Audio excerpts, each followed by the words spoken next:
Hello, I'm Jomo Kenyatta with my commentary on the Michael X. Johnson police revolt and also on the one-sided reports given by the mainstream media in response to it. Of course, the mainstream media reporters are instructed to dehumanize and demonize Michael X and his cause, while basically assuming that their disdain towards Michael X's actions as also being America's disdain towards him in a whole. But I regret to say that our mainstream media has once again sadly mistaken Black America's and other outlook on the matter without even without even trying to sincerely consult with the true Black America. In fact, the mainstream media is like talking for Black America like the slave master used to talk for his slave. In doing this, it must know that this would not resolve the matter, but only fertilize the soil of hatred that hate made. By hiding the voice of Black America on this issue, it's not the answer to make this go away. When amongst ourselves, the majority of Black America is not shedding tears in response to the Michael X massacre, but when speaking to white America, are saying the politically correct or just keeping their lips closed on the matter. Sure, the mainstream media have placed some blacks in front of the microphone to denounce Michael X's actions. But too, many that I have spoke to, these black speakers who denounce Michael X are considered to them as sellouts, puppets, wannabe conservatives, or those who are just really out of touch with the Black American struggle. I must continue here by saying, please do not kill the messenger. But this week alone, many have approached me unsolicited by me to express their feelings about the Dallas shooting. Jamaicans, Africans, Americans, Arabs, Hispanic, and not one had denounced Michael X, but applauded his actions.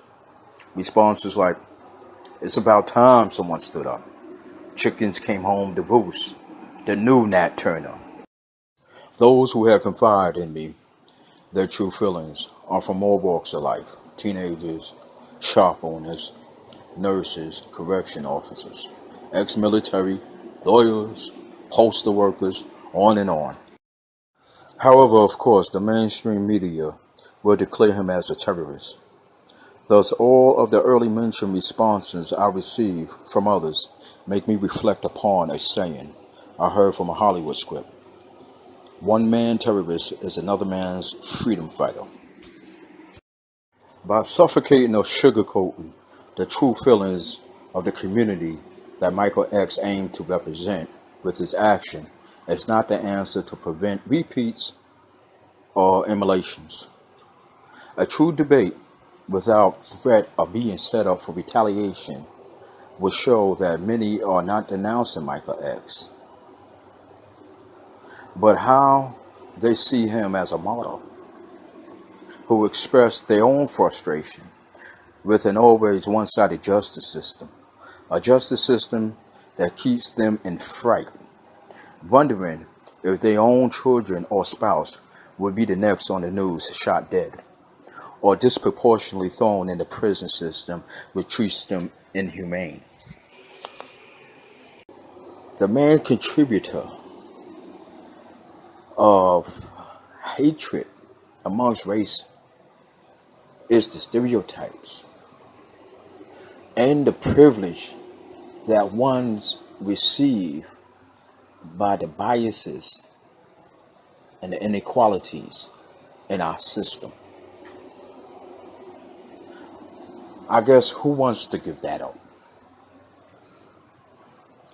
But we are coming to a point of time where something has to give.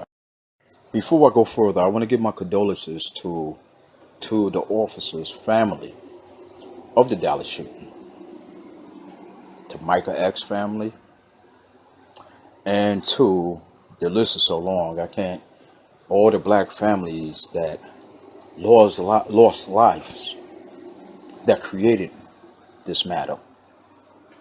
And to those who never even made it to the news, because you best to believe that for every one case that's publicized, there are hundreds of others that never make it to the news. So this matter is bigger than what you see on TV. A lot of people are shocked about what they're seeing as if it's new. This is nothing new. This is something that's been going on for years and years. In fact, it's been worse, done much worse in the 70s, in the 60s, definitely in the 50s. But the only thing that's different now is that technology has caught up and does not allow for people to cover up, officials to cover up. You have politicians right now running for office with their campaign slogan, "Let's make America great again." When they say again, that means something that had passed. So to me, that means they want to go back to the days of old. What days do they want to go to?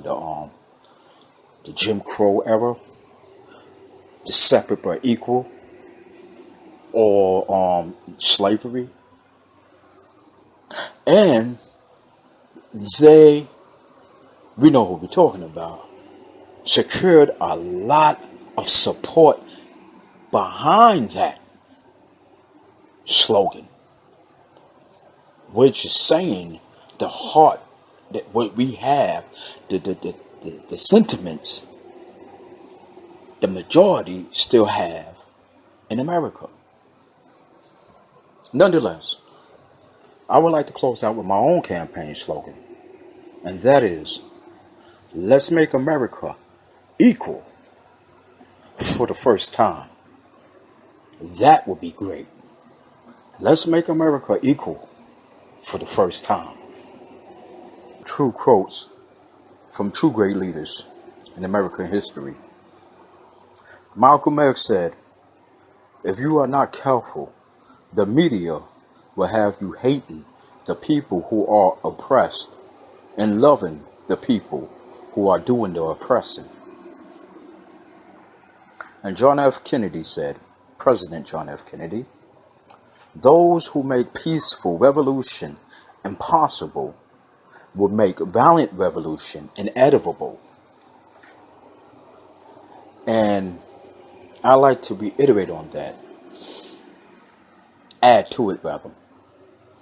Allowing some people just to march up and down the street, just to perform, but do not listen to their civil cries, it's not giving peaceful revolution a real chance. Joe Mo Kenyatta closing out.